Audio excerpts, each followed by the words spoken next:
tumeweka njia za teknolojia za kurahisisha upatikanaji wa eneo ambalo mtu anataka kwenda. Kwa hiyo tumeweka Wayfinder ambapo tu simu yako itaweza kukuongoza kwenda kwenye banda au kwenye biashara au kwenye lile eneo la onyesho ambalo utakuwa unalitaka.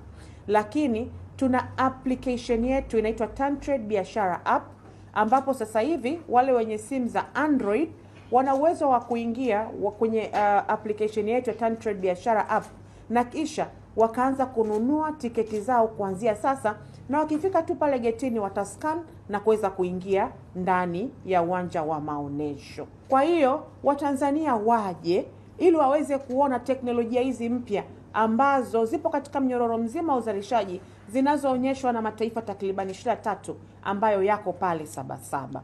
Lakini vile vile tunavyo viwanda mbalimbali vinavyoonyesha pia teknolojia mbalimbali katika mnyororo mzima wa uzalishaji na wa biashara. Kwa hiyo kuna fursa ambazo ukifika pale unaweza kufungua macho juu ya fursa ambazo unaweza ukazipata kutokana na maonesho haya ya makampuni mbalimbali ambayo yanamiliki viwanda.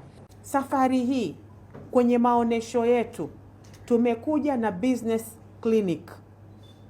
Inaitwa Industry Business Clinic. Iko pale kwenye banda letu la wizara yetu ya viwanda na biashara. Kwa hiyo kama una changamoto yoyote ambazo ipo katika taasisi zetu, iwe ni BRELA, iwe ni TBS, iwe ni FCC, iwe ni TanTrade na nyingine zote, pale tuna business clinic.